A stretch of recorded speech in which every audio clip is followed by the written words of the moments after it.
Halo, dalam video kali ini kita akan membicarakan tentang perubahan peradaban manusia dan revolusi industri. Kita mulai saja. Topik kita kali ini adalah bagaimana peradaban manusia itu berubah dari dahulu kala sampai saat sekarang dan mungkin di masa depan. Masuk juga pembicaraan tentang revolusi industri. Baik, peradaban.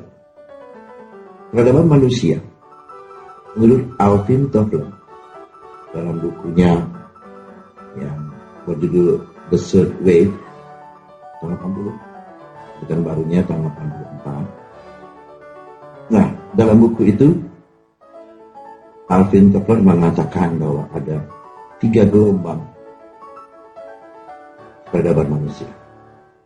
Gelombang pertama, yakni gelombang tentang pada saat itu manusia mulai memiliki teknologi dalam bidang pertanian, hidup berpindah-pindah, dan kemudian menetap pada suatu tempat. Pada saat itu manusia menggunakan energi yang disediakan alam, misalnya otak binatang, matahari, angin, dan air. Semuanya merupakan energi yang bisa terbarukan. Nah, pada gelombang kedua dimulai sejak adanya revolusi industri. Manusia mulai menggunakan minyak, batu bara, gas, dan lahirlah mesin kuat pada saat itu. Manusia mulai punya pabrik sehingga bisa memproduksi secara massal. Seluruh energi ini adalah energi yang tidak bisa terbarukan. Artinya energi yang habis sekali pakai. Minyak itu sekali pakai, ya sudah menguap, berubah menjadi gas CO, karbon monoksida, terbang ke udara dan sudah hilang. Tidak bisa kembali lagi.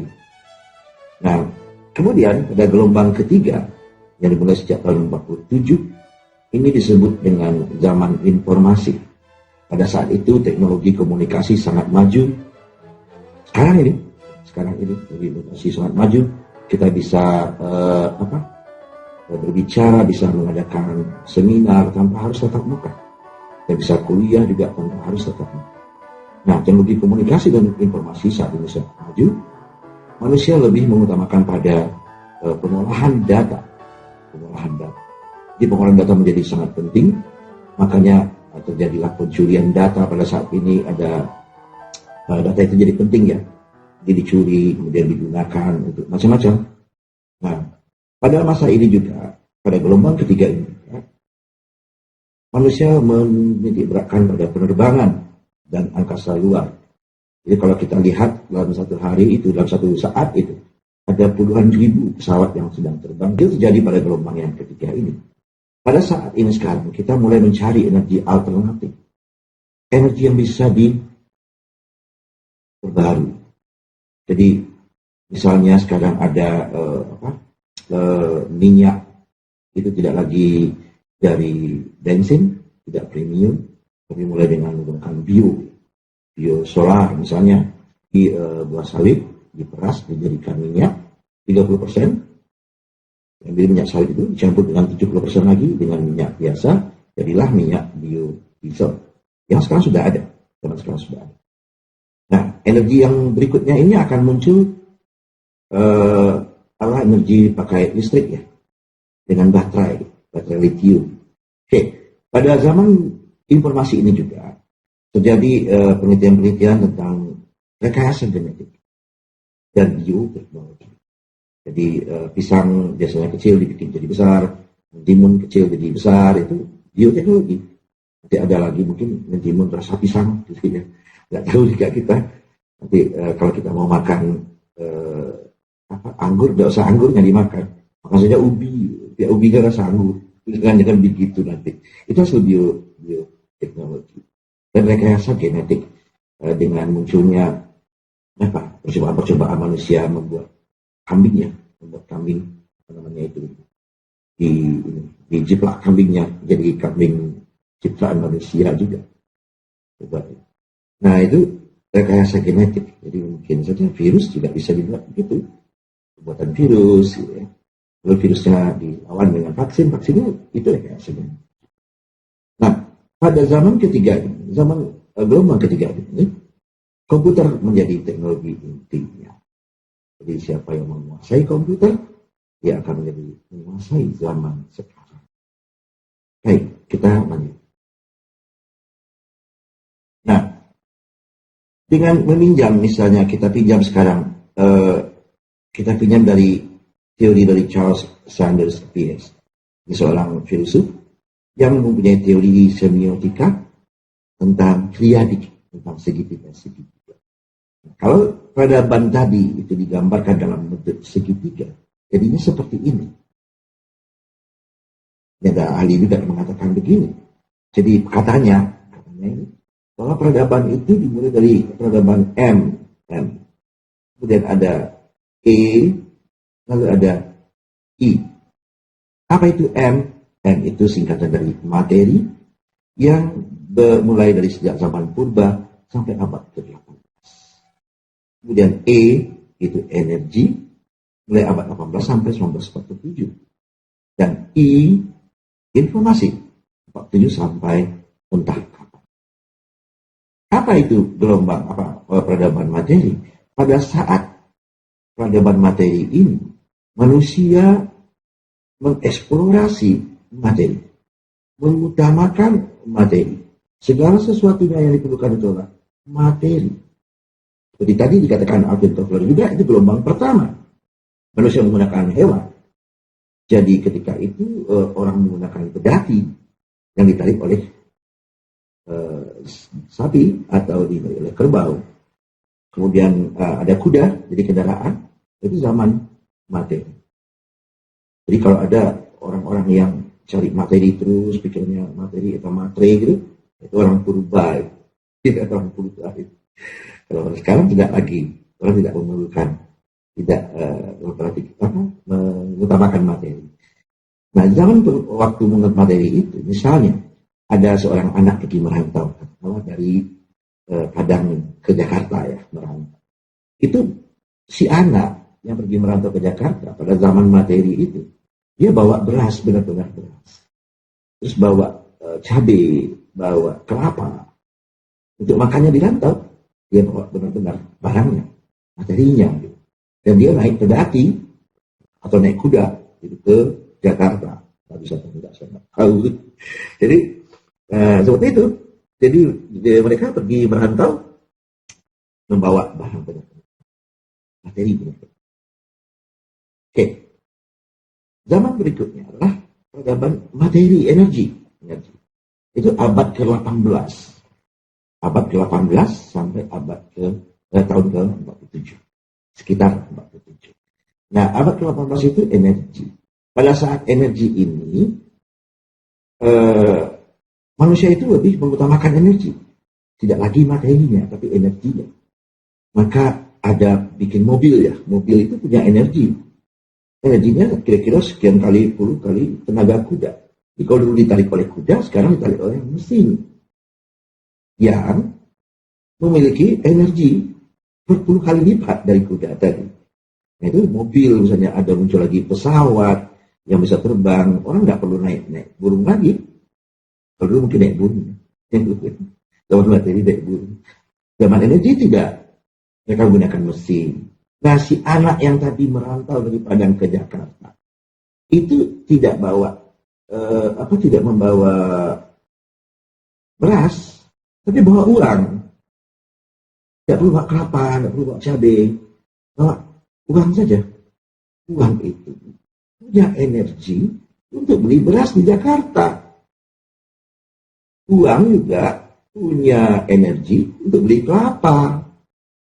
Dan dia tidak lagi naik kuda, tapi naik bus, atau naik kapal, atau naik pesawat ke Jakarta. Tidak lagi ditarik gitu. Jadi pakai mobil gitu ya. Sebenarnya kita yang menamakannya mobil itu. Sebetulnya aslinya itu namanya automobil. Jadi automobile tulisannya, automobile. Sebetulnya itu awalnya kata dari mobil. Dia bergerak sendiri. Mobile gerak, auto sendiri. Ini bergerak sendiri. Orang lihat kan nggak ada kudanya, kok bisa bergerak. Kan dibilanglah bergerak sendiri, namanya mobil. Nah, anak yang merantau tadi bawa uang yang punya energi. Oke, sekarang zaman informasi. Dimulai tahun 47. Kalau tadi si Toffler mengatakan ini gelombang ketiga. Ini gelombang kedua, ini gelombang pertama. Nah, di gelombang ketiga ini mulai tahun 47 saat komputer ditemukan. Jadi komputer itu ditemukan tahun 47. Ada sebagian mengatakan tahun 46, tapi kan dekat-dekat saja itu. 46 ya oke lah, kira-kira 46 gitu ya. Tahun 47. Jadi pada tahun 47 itu ditemukan komputer. Mulailah orang memakai komputer. Ya jangan Anda bayangkan komputernya seperti sekarang ya.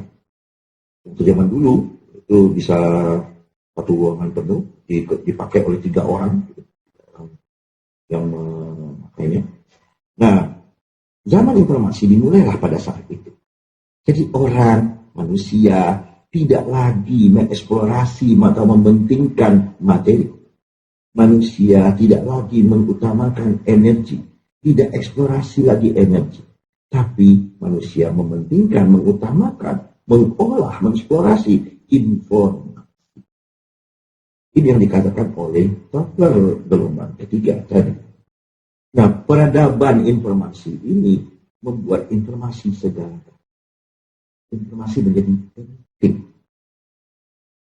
Informasi itu diperjualbelikan. Coba lihat sekarang apa yang dijual oleh Facebook. Apa sebetulnya yang dijual oleh Facebook? Apa yang dijual oleh Google? Tidak ada barangnya. Mereka jual informasi. Kalau Google hanya menyediakan fasilitas untuk mencari informasi. Saudara, kalau Facebook menyediakan tempat orang bertukar informasi. Sama dengan WhatsApp, Instagram, Twitter. Itu tempat orang bertukar informasi. Tidak menukar barang di situ. Jadi informasi di sana yang disediakan. Mereka itu jualan hanya jualan tempat untuk orang menukar informasi. Dan ternyata pemilik Google, pemilik Facebook, yang juga menjadi pemilik WhatsApp ya, itu jadi kaya raya. Kaya, punya uang mungkin ratusan atau ribuan triliun rupiah. Hanya jualan itu, jualan informasi. Sama dengan ojek online ya, ojol gitu. Atau juga mobil online yang bisa kita pesan online. Taksi online. Itu yang dijual oleh pemilik platformnya apa? Pemilik startup itu apa? Nah, ada dia jual apa? Dia cuma jual informasi, mempertemukan orang lewat informasi. Dia dapat duit dan samalah semuanya. Informasi itu berharga sekarang. Menjadi barang dagangan. Dan itu kekayaan orang jadi berlipat-lipat karena informasi. Jadi si anak tadi, contoh lagi, anak yang merantau tadi. Kalau di sini dia bawa kelapa, bawa beras. Di sini dia bawa uang pembeli beras. Di sini enggak. Dia cuma bawa kartu ATM. Atau malah mungkin e-money. Uang elektronik ya, berupa kartu. Itu dia bawa kartu ATM saja. Merantau. Nanti orang tuanya di Padang masukkan uang ke bank, ke rekening. Dia ambilnya di ATM tidak. Bukan uang yang dikasih orang tuanya itu. Kalau zaman energi tadi, uangnya robek, ya di tangannya juga robek. Karena itu uang dari orang tuanya langsung. Kalau zaman informasi, tidak. Uang robek dimasukkan ke bank, itu dia dapat uang baru. Uangnya lain lagi. Dan orang hanya pegang kartu ATM, kartu kredit, pegang e-money, tidak perlu lagi uang. Kita naik ojol ya, naik ojek online juga tidak perlu uang lagi. Pakai apa namanya itu ya, simpan-simpan itu ya. Pakai GoPay ya, GoPay ya. Saya tidak boleh nyebut perusahaan ya. Oke. Nah, di zaman informasi begitu, semuanya menjadi penting. Nah, kita lihat lebih lanjut bagaimana beda dari tiga ini. Kita lanjutkan. Ini dia. Jadi ketika zaman energi, ini perang orang begini. Dalam materi, begini. Waktu perang zaman energi seperti ini, zaman informasi seperti ini. Coba kita lihat lebih lanjut. Nah, ini dia perangnya. Di zaman dulu ini, zaman materi. Ini ketemu benar-benar. Orang musuhnya ketemu, pakai pedang, pakai kuda. Itu musuhnya ketemu, pakai baju besi, biar nggak mati gitu ya. Sini pakai tombak beneran, ditusukan ke orang, benar-benar. Harus ketemu ini. Jadi perang pada zaman materi itu harus ketemu. Dan harus kelihatan dan harus ketemu. Dua-duanya harus. Jadi siapa yang kuat yang menang? Yang tenaganya kuat, memukul, menusuk, oh itu yang menang. Yang banyak, itu yang menang. Oke, itu perang zaman materi. Kita balik lagi, coba lihat di zaman energi, bagaimana perang-perang. Seperti ini. Menggunakan mesin. Tidak lagi kuda, tapi mesin. Terus juga ini, menggunakan senapan, menggunakan bedil ya. Bedil, apa itu? Bedil ya. Gun, gitu. Ya, dia menggunakan energi. Orang nggak perlu ketemu lagi perangnya. Cukup kelihatan dari jauh, sudah bisa ditembak. Itu nggak perlu tenaga kuat. Cukup bisa menarik waktu. Terus pistol saja udah bisa perangin. Mati juga orang. Itu zaman energi. Jadi menggunakan energi. Oke, kita lihat zaman informasi. Ini perang zaman informasi. Kayak komputer. Ini di kapal Indonesia gitu. Ini kapal perang Indonesia. Indonesia juga maju juga ya. Punya kapal perang yang perangnya pakai gitu. Kayak layar komputer. Dan ini di luar kapal itu. Ini sudah ada, kalau dipencet di sini. Nanti ini muncul peluru di sini. Nembak-nembak. Pelurunya sudah bisa nembak. Ini rudal sini. Di atas kapal KRI. Kapal perang Indonesia. Ini zaman informasi. Orang tidak lagi perlu ketemu untuk perang. Seperti zaman materi. Tidak perlu kelihatan seperti zaman energi. Pada zaman informasi ini perang tidak perlu ketemu, tidak perlu kelihatan. Cukup kita tahu informasi dia berada di mana. Koordinat berapa. Tinggal kita masukkan ke komputer nanti pelurunya nyari ke situ. Itu bedanya antara zaman materi, energi, dan informasi. Oke, segitiga yang ini bisa juga kita bagi kembali menjadi segitiga kecil di sini. I. Kita coba lihat I itu seperti apa. Nah, ini dia. Teknologi informasi. TI. Ada 3 sudut pula segitiga. Sudut S, sudut A, dan sudut AI. Apa itu sudut S? S itu simulation, simulasi. Gunanya mengurangi risiko. Misalnya apa? Orang belajar bawa pesawat, jadi pilot, itu belajar nggak pakai pesawat beneran, itu belajarnya pakai pesawat nggak punya dalam sebuah ruangan. Masuk, sekarang dalam kokpit pesawat, sekarang ada bandara di depan, lalu terbang. Terus kalau ada angin, dia goyang-goyang pesawatnya. Namanya simulator, mengurangi risiko. Kalau jatuh ya jatuh, tapi nggak apa-apa. Orang dalam kamar, kan gitu ya. Coba kalau pesawat beneran, terbang nanti jatuh nanti. Nanti pesawat pergi. Gitu ya. Oke, itu simulation mengurangi risiko. Zat kimia juga. Percobaan kimia yang bahaya itu.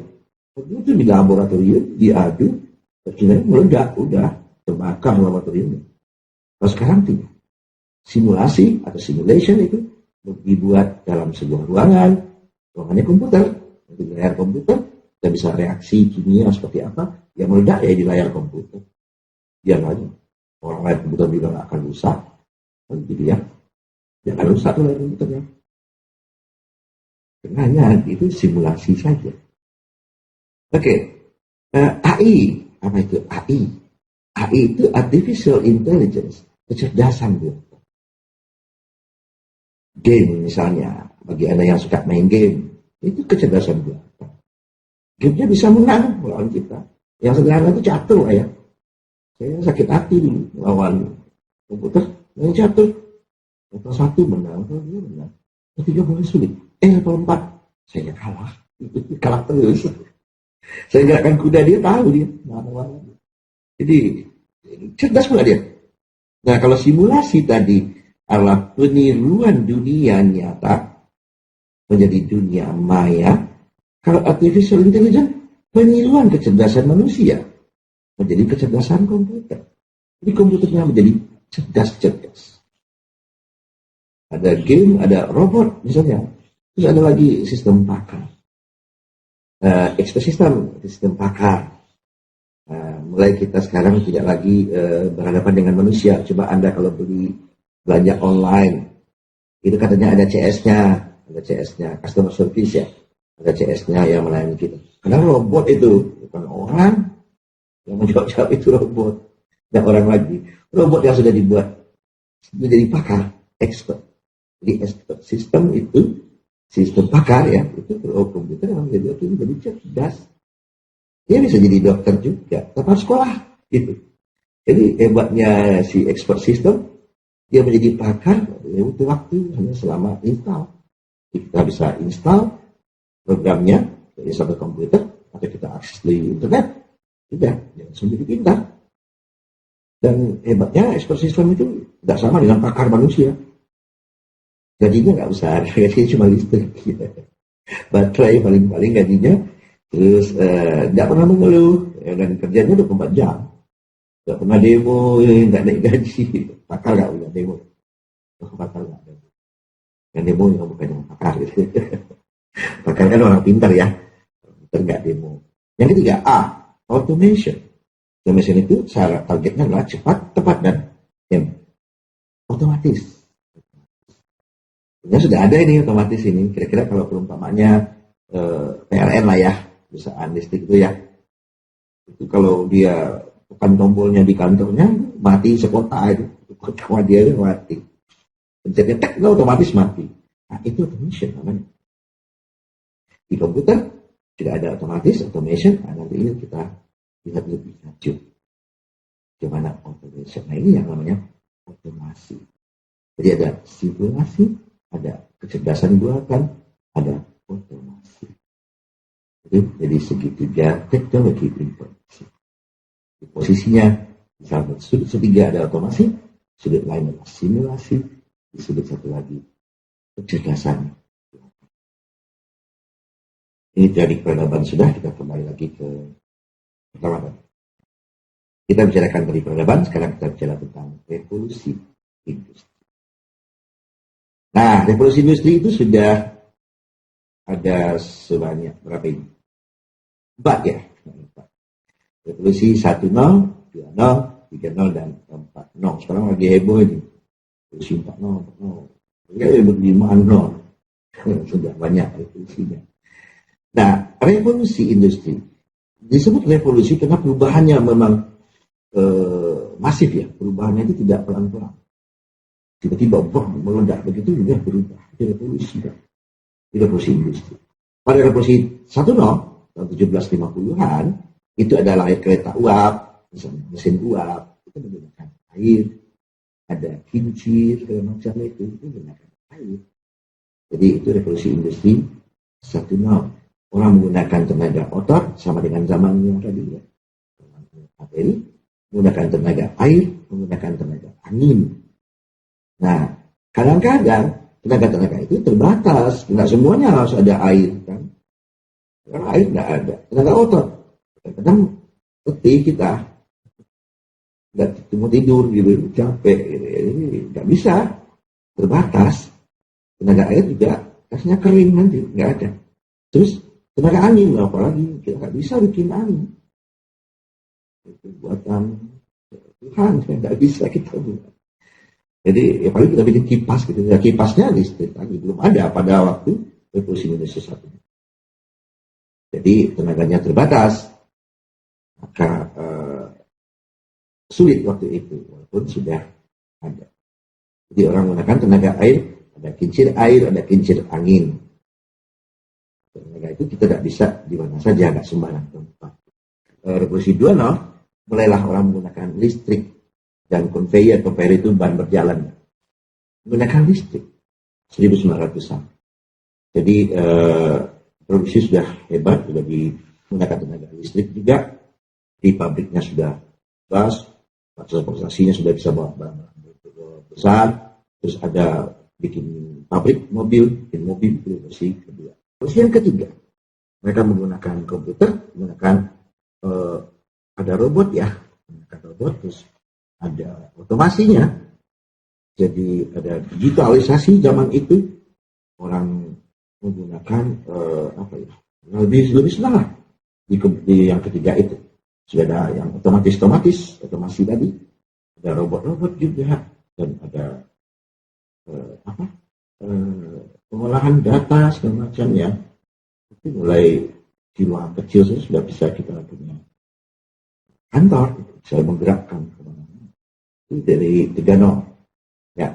Nah, di revolusi industri 4.0 itu yang terjadi tahun 2010-an, itu ada M2M, machine to machine, jadi M2M, machine to machine, IoT, Internet of Things, dan artificial intelligence. Nah, di zaman ini sudah ada yang lebih baru, yakni orang mulai menggunakan komunikasi mesin dan mesin. Manusia mulai semakin kurang perannya. Nah, zaman 4.0 itu juga tenaga manusia hanya untuk lihat-lihat saja lagi. Walaupun masih ada yang ini ya, sedikit-sedikit masuk.